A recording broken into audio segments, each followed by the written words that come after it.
Boa tarde.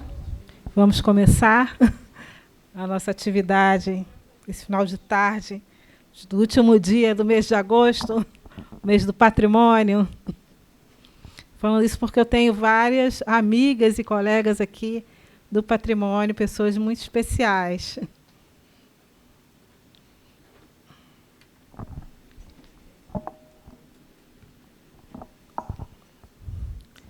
Bom, hoje nós estamos fazendo o lançamento da 10ª edição do Patrocínio Cultural Ítalo Campo Fiorito, do CAU-RJ. Para nós, do Conselho de Arquitetura, é um momento muito importante, é um marco. O Conselho é uma instituição nova, e nós conseguimos, nesse pouco tempo de Conselho, já ter 10 edições do Patrocínio Cultural. Então, eu acredito que seja bastante importante para nós, arquitetos, estarmos fomentando ações importantes que falam sobre cultura, falam sobre as artes e a arquitetura.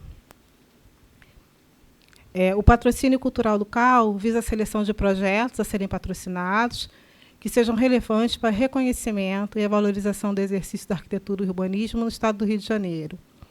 No ano de 2021, designamos o nome desta importante ação do Conselho de Arquitetura e Urbanismo ao arquiteto Ítalo Campo Fiorito, face a sua importante ação no campo da arquitetura, da cultura e do patrimônio.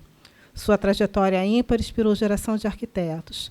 Além de arquiteto, foi crítico de arte, professor da UNB nos anos de 1960, presidente do IFAM nos anos de 1980, quando assinou o tombamento de Brasília.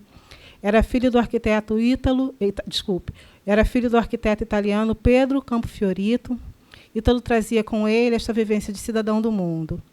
Ítalo se formou em 1956 na Faculdade Nacional de Arquitetura da Universidade do Brasil, um momento em que arquitetos e engenheiros experimentavam a aventura de construir Brasília. Ítalo viveu os sonhos da geração como professor da recém-construída UNB. Ítalo era amigo de Oscar Niemeyer, Lúcio Costa, Jaime Zettel, Glauco Campelo, Darcy Ribeiro, entre tantos outros, e renderam parcerias incríveis e histórias memoráveis. Ítalo foi diretor executivo do MAC, de 1996 a 2004, diretor-geral do INEPAC, quando foram feitos alguns tombamentos mais emblemáticos do órgão, Ponte de Santa Teresa, Pedra do Sal e trechos do litoral fluminense. Membro do Conselho Consultivo do IFAM, do Conselho Municipal de Tombamento de Niterói e do Conselho Municipal de Proteção ao Patrimônio Cultural do Rio de Janeiro. Autor de vários livros e artigos, sendo o mais recente Olhares sobre o Moderno. Mas talvez mais importante do que relacionar os inúmeros projetos realizados e os cargos assumidos ao longo da sua vida, seja as entrelinhas, as sólidas relações pessoais e profissionais que marcaram a existência desse arquiteto inquieto, algo que não cabe nos currículos acadêmicos. Ítalo era um cidadão admirável, um arquiteto como poucos, e atuava nas questões da cultura, da cidade e do patrimônio, em escalas diferenciadas que traziam a sua leitura de homem do mundo culto e profundo. Seu discurso era claro e objetivo, porque seu pensamento era assim. Hoje nós estamos fazendo o lançamento do edital de 2022, 2023. É importante falar da importância do Ítalo Campo Fiorito, que leva o nome do patrocínio. O Ítalo realmente, para quem o conheceu, era uma pessoa incrível. Eu não tinha particularmente muita proximidade com ele, mas eu via e vejo ainda as ações do Ítalo muito pelos olhos de muitos amigos que conviviam e eram amigos do Ítalo Campo Fiorito. Então, para mim, ele tem uma marca muito profunda para mim nas questões da arquitetura, nas questões do patrimônio. Para dar continuidade aqui ao lançamento do nosso edital de 2022, eu não vou fazer a leitura do edital, mas eu vou ponderar alguns pontos e a gente também vai passar aqui alguns slides que são importantes. Como vocês sabem, é uma seleção de projetos patrocinados, relevantes para o reconhecimento e fortalecimento da arquitetura e do urbanismo. A valorização, eu acho que é o principal fator nessa questão do patrocínio cultural, valorização da arquitetura e do urbanismo, do exercício da arquitetura e do urbanismo, e o diálogo com os outros conhecimentos, com os outros campos do conhecimento. Nesse ano de 2022, 2023, nós temos o valor de R$200 mil para o patrocínio cultural. A gente conseguiu subir um pouco o valor do patrocínio cultural, a gente tinha um valor um pouquinho menor. Deixa eu tentar passar aqui esse slide. Só um minuto, por gentileza.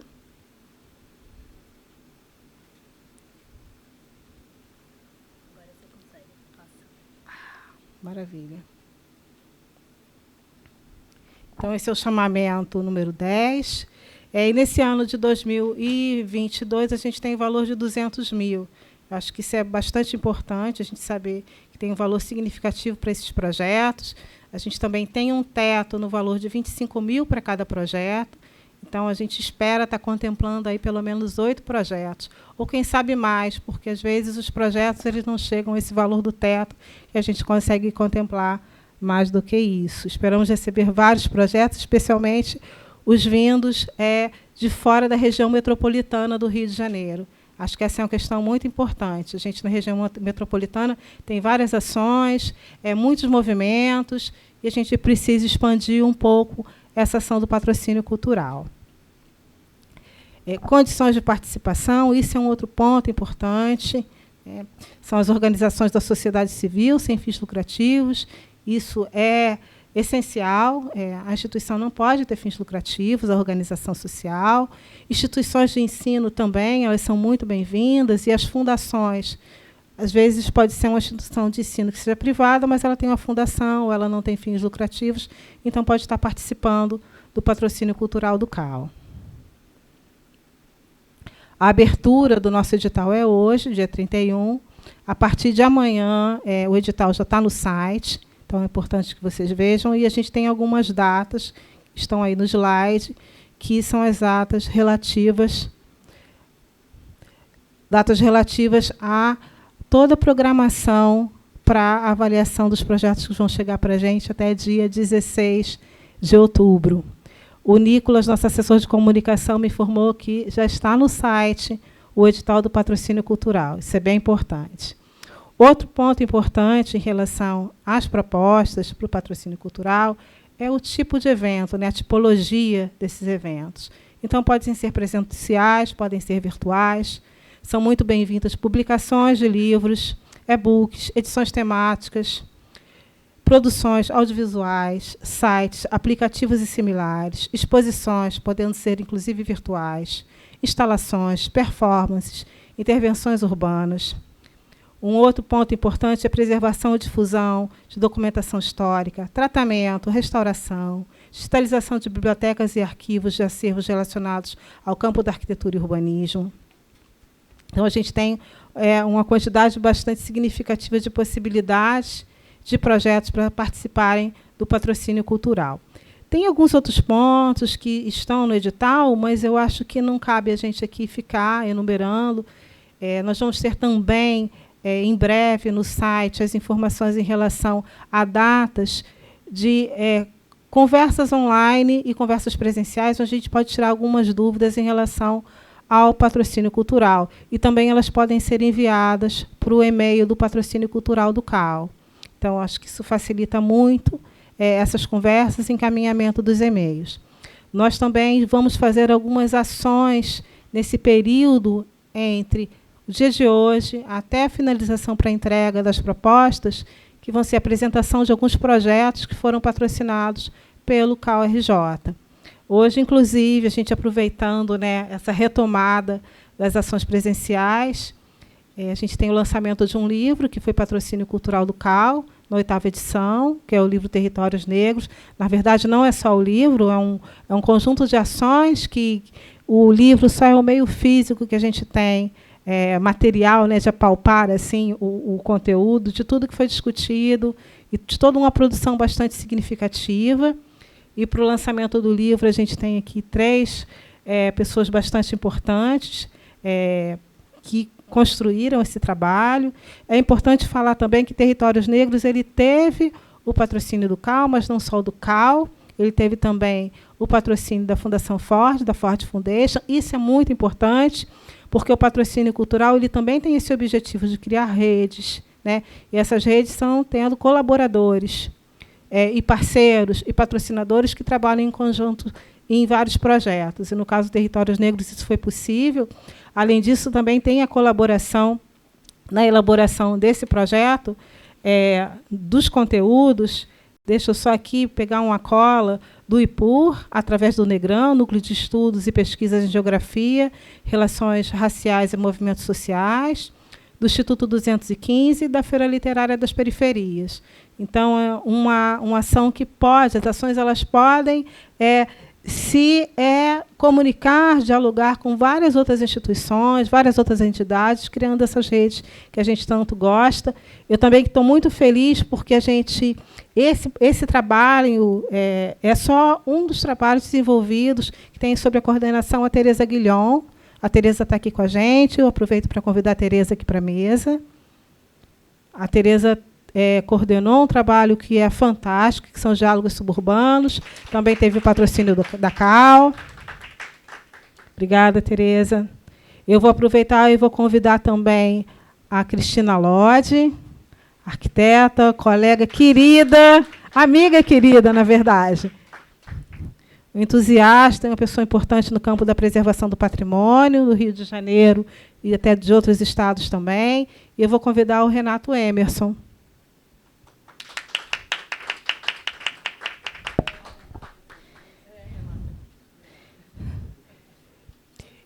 Eu falei sobre esses pontos que estão nos slides e acabei não passando os slides, mas esses pontos já foram todos passados. A cota em especial dos projetos, só para ratificar, é 25 mil o teto. E eu vou passar agora aqui para a nossa amiga Tereza. Super obrigada, Noêmia. Boa tarde a todos. Muito obrigada pela presença. É muito bom estar aqui no CAL. Hoje é muito importante, realmente, Noêmia, o que você falou. Nós, pesquisadores, né, o nosso maior objetivo é ver as nossas pesquisas no mundo, materializadas, né, e disseminadas, esse conhecimento poder ser compartilhado, né, com o maior número de pessoas possíveis. Então, esse tipo de ação que o CAL faz é super importante para pesquisadores como nós que querem justamente alcançar esse objetivo, porque é assim, né, com as nossas publicações, com os nossos sites, enfim, com a divulgação do nosso trabalho, que a gente consegue chegar onde a gente quer chegar. Particularmente o Territórios Negros, eu acho que ele tem um viés educacional, né, um viés educativo muito importante. Ele é um trabalho sobre a cidade, então eu acho que ele tem uma conexão direta com todos os objetivos, né, do CAL, e é um trabalho que pretende ter um legado educativo, mais forte até do que os outros trabalhos, né, que a gente vinha desenvolvendo. Então, assim, para a gente realmente é muito, muito importante a gente estar aqui hoje, poder estar compartilhando com vocês e com o maior número de pessoas possível através da internet, né, dos meios digitais, que foram os que a gente escolheu para isso acontecer. Então, a gente tem um site onde você pode baixar todo o conteúdo do livro. Você quer que eu mexa aí no site? Pode ser legal. Talvez, né? A gente troca, que aí eu vou apresentando um pouquinho. É importante falar também que, no edital que a Tereza participou, as propostas eram sempre de eventos virtuais. A gente, com a pandemia, a gente teve essa questão de, num primeiro momento, durante a pandemia, que as propostas fossem de eventos virtuais. Em 2021, nós já conseguimos colocar virtuais e presenciais, conseguimos expandir, e agora, em 2022, a gente tem realmente essa forma híbrida de propostas, isso é importante, porque também a forma híbrida a gente percebeu que possibilita que várias pessoas longe da região metropolitana também possam participar de uma forma mais simples. Por favor. Bom, eu só para marcar assim, que eu estou representando o Instituto 215, e o Instituto 215 é uma organização que tem a preocupação de criar espaços de diálogo, né? De criar espaços onde pessoas de diversas perspectivas possam trocar sobre a cidade, e que a partir dali a gente tenha novas perguntas sobre a cidade que precisam ser feitas, né? Especialmente sobre a cidade do Rio de Janeiro. Então, essa parceria também do Instituto com o Negran, né, com o Negran Ipur, foi também providencial para a gente entrar com esse projeto no edital, porque ela trouxe para a gente um território onde exatamente isso era uma demanda, né, do território, mais espaço de diálogo, mais disseminação do conhecimento sobre aquele território, mais vozes sendo ouvidas. Isso era uma... A gente percebeu essa demanda muito forte nesse território, né, a partir das pesquisas do Negran, justamente. E aí isso veio, então, se materializar a partir de da rede de pesquisadores que se construiu para esse edital. Então, isso é muito importante, porque já é um produto, né? Quando a gente fala em produtos que foram construídos através do projeto que foi enviado ao edital, um produto já é a rede que a gente faz, né? Você falou em rede, e isso realmente não há dúvida nenhuma de que hoje em dia na cidade, numa mega cidade como o Rio de Janeiro, é o mais importante, o legado maior que que a gente acaba tendo disso tudo. E essa rede de pesquisadores, então, ela veio construindo algumas pesquisas que se conectaram entre si e que foram dar origem, então, a toda essa plataforma, a gente chama, né, uma plataforma digital, Territórios Negros, onde estão disponibilizados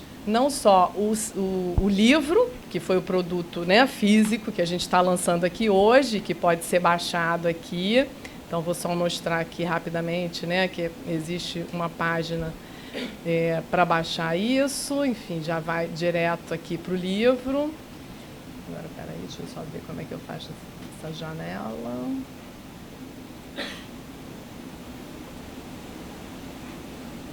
Acho que é aqui.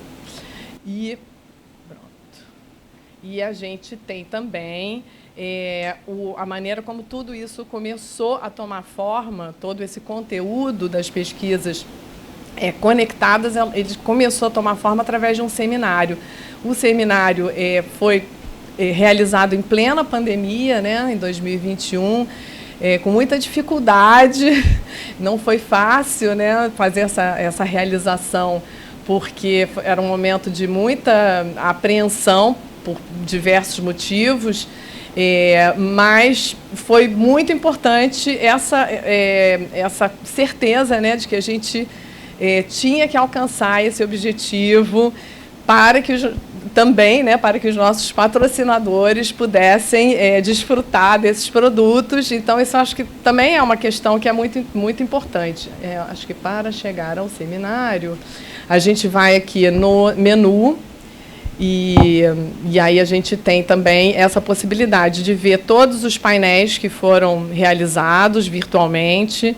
Foi super interessante, assim, a gente aceitar esse desafio, né, de produzir o seminário durante a pandemia, porque conectou muita gente e trouxe uma possibilidade da gente ter participantes do Brasil inteiro no seminário, fazendo comentários, fazendo as suas colocações, tendo uma interação com a equipe do projeto, né? Então, isso realmente foi muito interessante,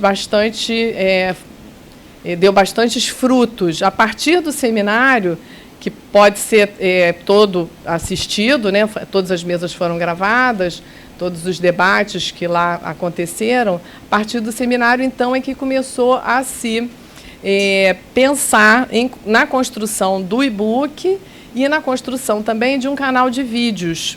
Esse canal de vídeos ele foi produzido também de forma caseira na parte nas casas, né, das pessoas, da maneira como pôde ser feito durante a pandemia, mas ele teve depois todo um tratamento para que para que os vídeos pudessem realmente ser veiculados como produtos que vão somar educativamente, né, em escolas, em universidades, para pesquisa, enfim, eu acho que isso pode ser usado de diversas formas.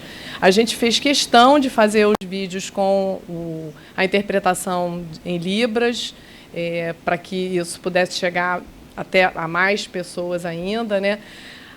As contribuições aqui são as mais diversas, sempre com o olhar da pequena África, a partir de diversas perspectivas que eu acho que Renato vai falar um pouco mais, né, mais detalhadamente sobre isso. E é só, então, mostrar mesmo como é fácil aqui navegar no site, que está construído para abrigar todos os produtos do projeto. Também temos links de interesse, né, que foram a base do projeto, a bibliografia também está toda disponível.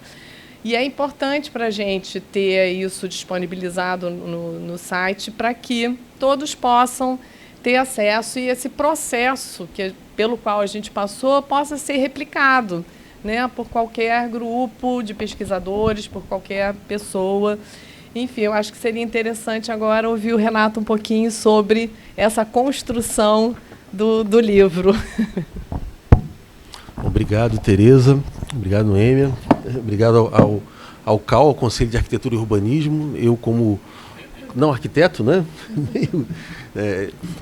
Não me considero intruso, né? Na verdade, isso mostra o conjunto de enredamentos, a multidisciplinaridade e até coincidentemente, né, eu fico muito feliz, né, de ver esse tipo de iniciativa florescendo dentro do Conselho de Arquitetura e Urbanismo, porque eu acompanhei o próprio processo de criação do CAU.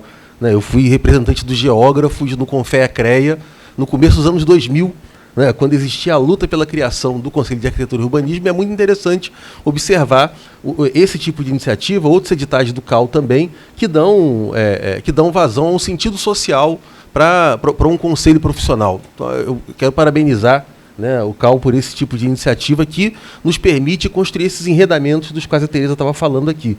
Né? Esse projeto, ele nasce, depois a Cristina vai falar também, né? Ele nasce de uma relação do IPUR com o MUCAB, com o Museu de História e Cultura Afro-Brasileira, que é um museu de território no território da Pequena África, na região da Pequena África, que teve, né, um apoio da Prefeitura através de um PRODOC junto com a Unesco.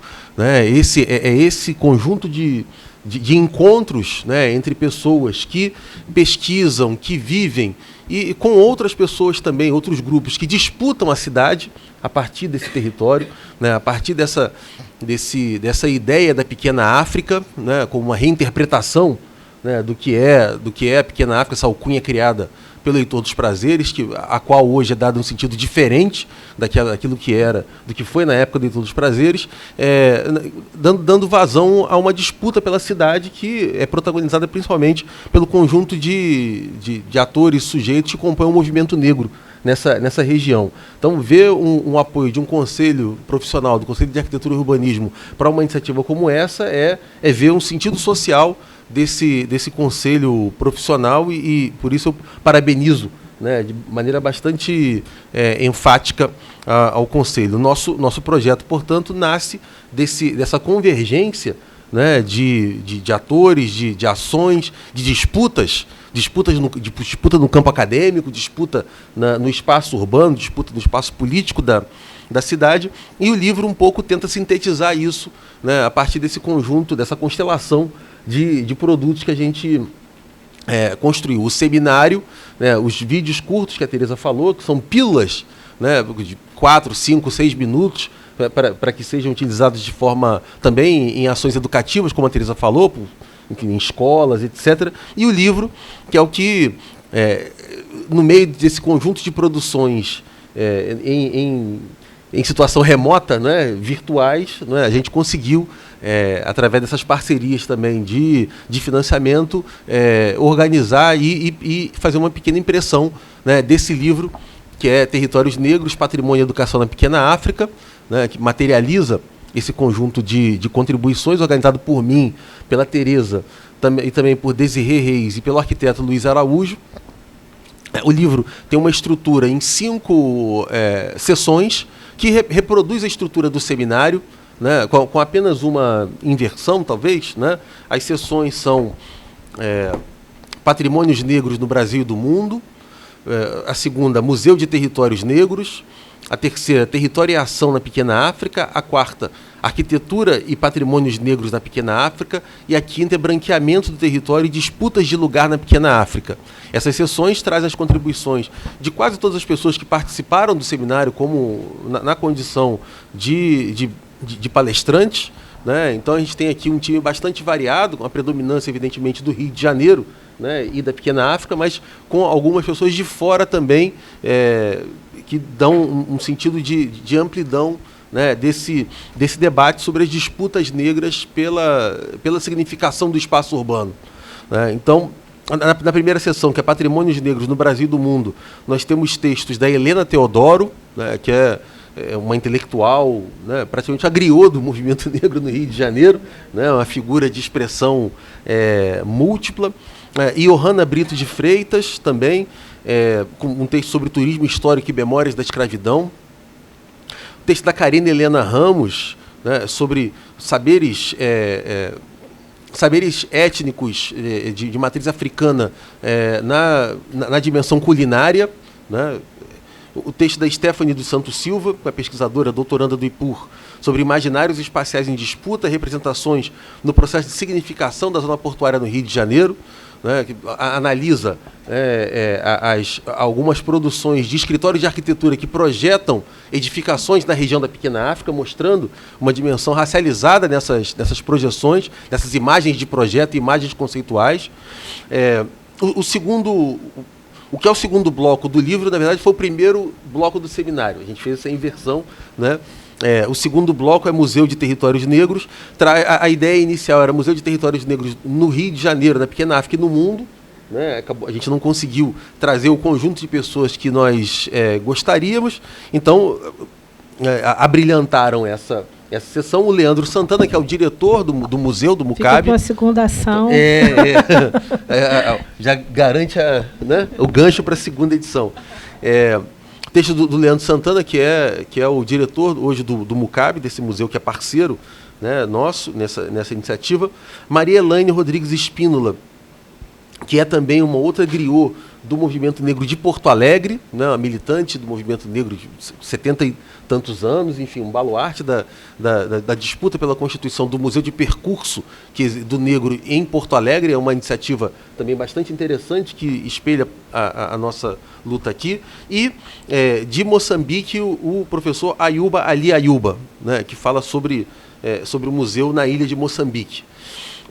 Então, esse bloco é um bloco que extrapola essa dimensão territorial, né, da Pequena África aqui no Rio de Janeiro. O terceiro bloco é Território e Ação na Pequena África, um bloco onde nós tentamos trazer atores do território, da região, né, que disputam, que vivem aquelas disputas e que protagonizam diferentes formas de luta naquela região. Então, a gente tem aqui o Luiz Carlos Torres, que é vinculado ao grupo, né, do Quilombo da Pedra do Sal, falando sobre a luta do Quilombo da Pedra do Sal.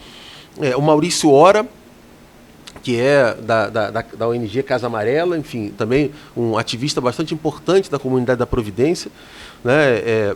Temos um texto da Carla Nogueira Marques também, que é vinculada ao Instituto dos Pretos Novos, né? Que também é uma iniciativa extremamente importante dessa região, uma das mais importantes, né, patrimônios dessa região, e um texto da Caroline Santos Silva, que também é pesquisadora do Negran, né, e faz uma mestranda do IPUR sobre lugares de memória negra e circuitos, né, nessa região. O quarto bloco é Arquitetura e Patrimônios Negros na Pequena África. A gente tem o texto da vereadora Tainá de Paula, arquiteta e urbanista, né, que protagoniza também essa disputa em outros espaços, né, de luta. A historiadora Inaê Lopes dos Santos, né, que faz essa releitura histórica do Cais do Valon como um portal de chegada, né, da população negra aqui. O texto da Cristina Lodi, né, que vai falar daqui a pouco, né, e texto da Aline Reis, que é daqui, né, conselheira aqui do CAU, do Conselho de Arquitetura e Urbanismo, sobre afroinscrições na Pequena África. E o último bloco é Branqueamento do Território, disputas de lugar na Pequena África, né, onde a gente tem o texto do Bruno Franco de Jesus, que é do CONDEDINE, do Conselho Municipal de Defesa dos Direitos do Negro, né, se não um dos conselhos mais antigos, né, remonta aos anos 80, né, os conselhos da comunidade negra, né, conselhos consultivos de órgãos do Estado, né. Temos um texto do Hugo Oliveira, que é um outro ativista do Galeria Providência e também do SOS Providência, um ativista do Morro da Providência, né, uma jovem liderança do Morro da Providência, artista também. Temos um texto da Paula Cardoso Moreira, que é arquiteta urbanista formada pela UF também e mestranda do IPUR também, né, falando sobre intervenções urbanas do Rio de Janeiro e a Pequena África. E, por último, um texto meu, né, eu também, né, que é sobre essa leitura da Pequena África como um território negro, né, como um referencial espacial de pertencimento negro, que é a forma como isso vem sendo disputado pelo movimento negro aqui no Rio de Janeiro. Eu sou suspeito para elogiar o livro, que eu acho que né, enfim, acho que é uma contribuição importante para essas lutas. Acho que tenta, de certa maneira, contribuir para esse processo que é a disputa da cidade, mas que, no nosso caso, como um núcleo de pesquisa dentro de uma universidade pública, né, dentro do Instituto de Pesquisa e Planejamento Urbano e Regional, também disputar o espaço acadêmico, disputar a pertinência, a possibilidade de trabalhar as temáticas raciais dentro da academia, dentro da universidade, que é um espaço que ainda oferece muita resistência a essa problematização e leitura das questões que nós temos. Então, agradeço muito ao CAL, né, a Noêmia, e, enfim, estamos aí esperando diálogos e leituras do nosso trabalho. Obrigado. Nós que agradecemos. Essa produção, por favor, Cristina. Então, boa tarde. A minha contribuição nesse projeto todo foi a de fazer pontes, né? Eu sou funcionária concursada da Prefeitura do Rio de Janeiro, sou arquiteta e sempre trabalhando na área de patrimônio e desenvolvimento de projetos ligados a isso, museus ou, enfim, né, dentro dessa área. E há muitos anos eu vinha trabalhando com a região portuária, muitos anos mesmo, mais de 10, na Prefeitura do Rio de Janeiro, no órgão de patrimônio. E em 2017 eu me candidatei para, junto com a secretária de Cultura, Nilcemar Nogueira, criar um museu da história da cultura afro-brasileira. Inicialmente era chamado Museu da Escravidão e da Liberdade, né? Eu tenho uma formação nessa área de desenvolvimento de projetos e então me candidatei, ela me aceitou. E foi um dos maiores desafios, eu acho, que na minha carreira profissional, desenvolver esse trabalho junto com elas. De antemão, para não ter interrupção administrativa, a gente fez um acordo com a Unesco, em que a Prefeitura passava o dinheiro para a Unesco, para que esse projeto desse museu fosse desenvolvido. E assim aconteceu, com muito custo, desde 2017, num governo totalmente alheio, né, às questões sensíveis, às questões dessa cultura, né, da cultura em si, o governo Crivella, e com muitas dificuldades, e conseguimos, então, eu fiz a direção desse PRODOC, que chama, né, esse acordo com a Unesco, para garantir que esse museu fosse implantado. E esse museu foi estabelecido por um amplo debate com a comunidade negra. Ele tinha essa proposição de ser de cima para baixo, de trabalhar pesquisa e ser um museu que fomentasse redes. Então, o meu papel é esse, de fazer conexões. Enquanto eu estou na área pública, eu estou fazendo conexões ou com a área privada, ou com a universidade, ou com as instituições, porque eu acho que, se a gente busca o pensamento crítico, os projetos que sejam desenvolvidos a partir de um pensamento crítico, não dá para você ficar dentro somente da sua caixinha, você tem que dividir isso, né? Dividir isso com a sociedade e dividir isso com esses atores, né? E eu acho que... então, por isso, eu propus a Desirê, propus para a Tereza, propus para o Luiz, e que trouxe o Negran, trouxe o Renato, para entrar nesse edital. E conseguimos, né? E conseguimos desenvolver esse trabalho. enquanto a gente desenvolvia esse trabalho, eu fui demitida desse projeto, mas continuei lá na cultura como diretora desse PRODOC, porque esse era o objetivo, né? Fazer esse acordo com a Unesco para que, mesmo que eu fosse demitida, tirasse o meu cargo, o que fosse, a gente ia continuar. E continuamos. E, em 2021, inauguramos uma exposição de longa duração no MUCAB, e hoje ele tem bastante visibilidade. Eu acho que aquilo, né, aconteceu. Então, e aí eu me despedi do MUCAB. E aí eu entrei num outro desafio, que eu também já tinha trabalhado, voltei para o IRPH e estou hoje, junto com colegas aqui, na subgerência de arqueologia, tentando desenvolver principalmente a área de extroversão, né, de botar do Laboratório de Arqueologia Urbana da cidade do Rio de Janeiro, que tem mais de 1.200.000 peças oriundas das pesquisas arqueológicas na região portuária. Então, e, de novo, eu estou construindo pontes. Então, essas 2 semanas ou 3 semanas atrás, a gente está propondo, por exemplo, uma parceria com o Instituto Moreira Salles, que está fazendo uma exposição em São Paulo, e aí eles vieram com um conceito muito bonito que se casa com isso que a gente está falando, né? O módulo que a gente está desenvolvendo com eles lá, de levar peças arqueológicas para essa exposição em São Paulo, sobre o modernismo brasileiro, trazendo, né, o modernismo, né, sobre o olhar da cultura afro-brasileira. E o conceito dessa exposição são pequenas Áfricas. Isso foi muito interessante, né, que o conceito é esse, são pequenas Áfricas, né? Então, assim, mesmo que a gente foque na região portuária, a gente trouxe a pequena África do Rio Grande do Sul, lá de Moçambique, né? E agora, nesse projeto, a gente está levando a pequena África do Rio de Janeiro para outras pequenas Áfricas nessa exposição em São Paulo. A minha contribuição nesse trabalho, eu deixei claro, não foi a de protagonismo, era de trazer, a partir da minha experiência na área pública, né, uma trajetória do que era a valorização ou a patrimonialização dessa região sobre o ponto de vista da área pública e da cultura afro-brasileira, né.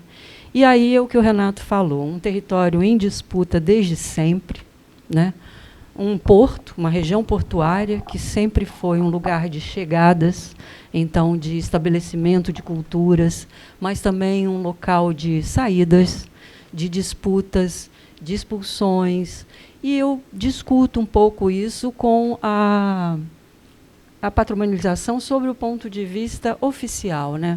O que foi tombado? Então, a gente tem, nessa região, nos primeiros anos do IFAM, né, da década de 1930, 37, por aí, os primeiros tombamentos brasileiros, e aquela região ainda, né, sobre o ponto de vista da cultura europeia, da fortaleza, né? E aí a gente tem um grande ato por causa do próprio desenvolvimento, né, da região portuária. A gente tem um hiato nessa área de proteção até a década de 80, que é quando entra, é o Ítalo Campoffiorito que estamos falando, é o Darcy Ribeiro, que entram junto com o Abdias do Nascimento, estabelecem que essa cultura é importante, estabelecem essa memória e trazem alguns tombamentos, né, como a Pedra do Sal, e o próprio órgão municipal é criado, então tem uma preservação de uma área de proteção do ambiente cultural, que é o SAGAS, né, o Santo Cristo, Gamboa e Saúde, uma grande proteção nessa região, né? E faço alguns paralelos em relação a essas proteções. Então, a gente teve... E até chegar nesse momento da década de 2011 em diante, com o Valongo, com essa grande... trazendo à tona, né, essa cultura de uma forma muito forte, trazendo os órgãos municipais para repensar, né, os seus patrimônios. Aí a gente tem, por exemplo, o tombamento do Ilê Afoxá, que foi um dos terreiros que foi expulso da região portuária, que foi para a Baixada Fluminense, aí só agora, né, recentemente, é que teve que foi tombado. Então, assim, esses paralelos, né, entre a história vivida, né, nesse lugar e o reconhecimento muito tempo depois, e como essa disputa acontece, né? Então, mas outro dia me perguntaram, né, qual era a coisa mais importante desse projeto. É isso, né? É fazer essa rede, né? Eu acho que foi incrível, Renato, assim, fazer essa rede. Aprendemos muito, né, com essa rede. Mas eu queria aqui deixar também um depoimento parabenizar o CAL. Por quê? Porque eu acho que, falei isso aqui quando eu estava chegando, o olhar sobre a cidade, o olhar sobre o território é multidisciplinar. Não dá para ser só arquiteto olhando para a cidade. A gente tem que fazer isso. Tem que ter o historiador, que é a Desirê, tem que ter o Renato, que é o geógrafo, tem que ter eu, que sou arquiteto, tem que ter... E o CAL tem que estar atento a isso, e isso é muito importante, né? O olhar sobre a cidade, se você quer ser crítico, ser democrático, ouvir, tem que olhar de forma multidisciplinar, né? Então, essa a minha contribuição. Eu continuo lá agora, a gente estou fazendo outras pontes. A gente já está aqui de tititi para fazer o Territórios Negros a partir do acervo arqueológico, que nos remonta à África, a vários lugares, e fazer essa rede continuar, né? Então, era isso, mais ou menos, que eu... Obrigada, Cristina. Obrigada, Emerson. Obrigada, Tereza. Bom, eu acho que é isso mesmo. O Renato Emerson comentou a possibilidade exatamente de um geógrafo estar aqui, num patrocínio cultural, num produto que é patrocínio cultural do CAL, e exatamente esse diálogo, essa discussão que a gente procura da cidade, a cidade mais democrática. E essa temática em especial é a temática que a gente atrasou, demorou muito, né, a trazer, da questão dos territórios negros, da cultura africana que está aqui, está incrustada em todos nós, e a gente não discute. Isso ficou muitos anos colocado de lado e a gente não pode deixar. Somos um país diverso. A cidade do Rio de Janeiro, em especial, é uma cidade que tem muitas camadas. Essas camadas elas precisam dialogar com a contemporaneidade, senão a gente não tem como avançar. E para o Conselho de Arquitetura, essa é uma questão importante. Esse é um tema que a gente vem levando. Eu acho que esse projeto é inspirador, né? Eu acho que ele é inspirador porque, por vários motivos, por a gente discutir questões que são relevantes para a sociedade atual, para a gente avançar, para a gente ter conhecimento de questões que estão invisibilizadas e que elas não podem estar invisibilizadas, e que estão à frente da gente, na cidade do Rio de Janeiro, no território do Estado do Rio, no território do Brasil como um todo, e fora. A gente precisa dessa discussão. Ela é essencial, ela é extremamente importante. E a Cristina falou agora sobre a questão da arqueologia, né? E a gente está conversando, não por patrocínio cultural, mas por uma ação do CAL, a gente está apoiando o seminário de arqueologia histórica, porque a gente precisa fazer esse diálogo. Inclusive, o CAL é um dos apoiadores, vai ser realizado aqui no espaço do Conselho, né? E a gente quer trazer os arquitetos para participarem desse seminário. Eu estou colaborando junto com a equipe do Museu Nacional, da pós-graduação nessa construção, e a gente precisa expandir, né? A gente precisa trazer novos olhares, a gente precisa desmistificar, para que a gente tenha uma sociedade mais justa, mais democrática, e que tenha esses conhecimentos mais próximos da gente. Senão, não vale a pena. A gente não pode ficar com a cultura do elevador, né? A gente precisa avançar. Eu acho que essa é uma questão bem importante. Eu vou aproveitar e já convido aqui a Cristina para vir falar sobre o trabalho, tanto do MUCAB como o trabalho da arqueologia. Eu acho que é importante. Depois vamos conversar sobre isso, Cristina. Eu vou aproveitar, eu não sei, perdi a noção da hora. 6h04, a gente tem pouco tempo agora. Para fazer um fechamento, eu quero agradecer também a Comissão de Patrocínio Cultural. Ela é composta por um conjunto, né, digamos assim, de profissionais da arquitetura, são todos arquitetos, alguns conselheiros e alguns convidados de fora. A gente tem aqui a Viviane Vasques, que tenham experiência no campo do patrimônio, inclusive, da cultura. A gente tem a Ana Pessoa, que é a nossa convidada externa, muito bem-vinda aqui no Conselho de Arquitetura. Tem um trabalho também muito importante no campo da cultura, do patrimônio, pela Casa de Rui Barbosa e também por muitas outras ações que ela faz fora da Casa de Rui Barbosa, que são importantes, e também está à frente do mestrado, que é bastante significativo, da Casa de Rui. Infelizmente, o Rogério precisou ir, porque ele é professor e ia dar uma aula daqui a pouco. A gente ainda tem na composição da nossa comissão a Sofia Ender, que é mais uma conselheira. E a gente tem uma colaboração assim imprescindível do nosso assessor de comunicação, que é o Nicolas, da nossa advogada Renata, que também está aqui presente, e do Nanderson, porque eu não estou vendo aqui. E, é claro, e a nossa chefe de gabinete, que é a nossa salvadora da pátria para tudo, é uma colaboradora permanente, e agora chegou também a Alessandra, que é outra pessoa importante aqui no Conselho. Então, todo o trabalho feito no CAL, e especialmente nessa comissão, que é a Comissão de Patrocínio Cultural, ela tem a colaboração dos conselheiros, tem a colaboração dos funcionários do CAL.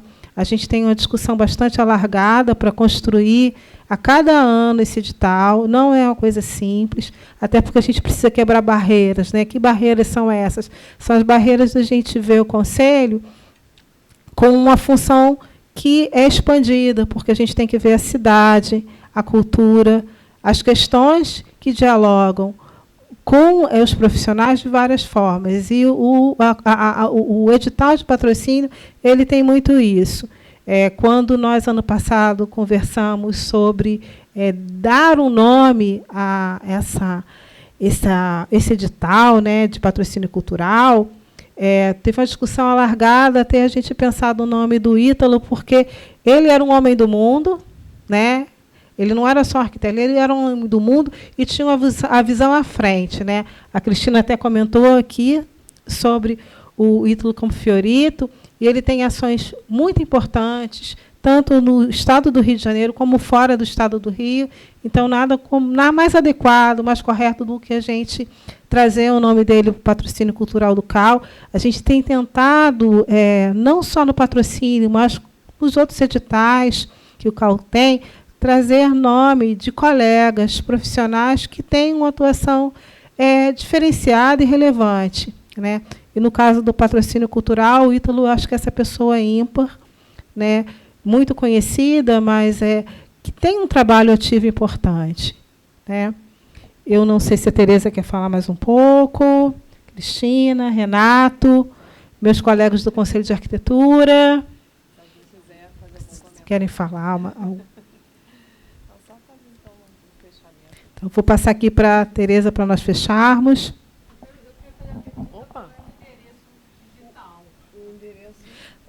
Deixa eu aproveitar e falar numa questão. A gente está com um link para o patrocínio cultural, para o edital, no site do CAL, e a gente está com um link também, quando vocês entraram, para um hot site, que a gente vai estar alimentando com os vários editais que foram lançados ao longo desses 10 anos, e estamos colocando informações sobre cada projeto que foi contemplado no edital do CAL. Isso é importante.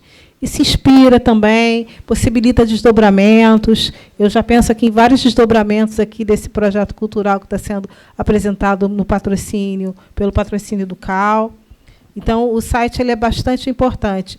Eu vou conversar com a Tereza para a gente fazer um link do site do Territórios Negros com o site do Conselho. Eu acho que isso é importante, é uma forma de divulgar, é bastante importante.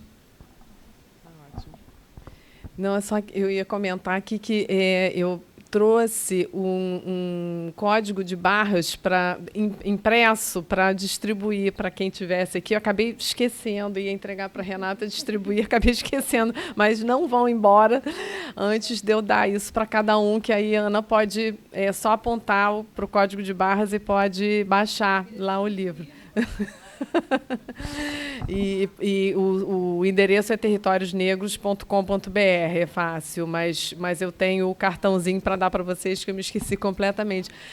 Não, só comentar, assim, como essa questão da multidisciplinaridade que estava se falando aqui é importante, né? A gente aqui, né, com uma arquiteta, um geógrafo, uma produtora cultural e 2 historiadores que estavam aqui com a gente na organização do livro, como isso realmente trouxe uma riqueza, né, para esse projeto, trouxe um olhar, né, uma amplitude de olhar e, ao mesmo tempo, interessante que eu ia comentar é que nós todos tínhamos relações né, já de muito tempo com a Pequena África. Né? Então, a gente se juntou nesse tema, nesse estudo, nessas pesquisas, por conta disso. Mas cada um tinha um olhar da sua perspectiva, né? Do seu lugar. Então, a gente pôde exercer esse diálogo ao longo desse projeto. E eu acho que isso é que é o importante, né, na cidade. São esses espaços de diálogo que se constroem e que a gente multiplica, né? Então, que o CAL possa ajudar a multiplicar cada vez mais esses espaços de diálogo tão necessários nessa cidade combalida, mas que tem o seu borogodó, né? Obrigadíssimo, Tereza. Eu esqueci de fazer um agradecimento também ao Marlon, nosso estagiário, que foi responsável em colocar o site no ar, tá? Então, é isso. Estamos fechando aqui. Lançamento do edital, lançamento do patrocínio cultural com territórios negros, que foi da edição número 8 de 2020-2021. Queria agradecer a presença de todos, né, e que se inspirem nesse projeto para fazerem propostas para esse ano de 2022-2023. Propostas que, inclusive, se desdobrem como diálogos suburbanos, como territórios negros pode se desdobrar e muitos outros. Uma boa noite.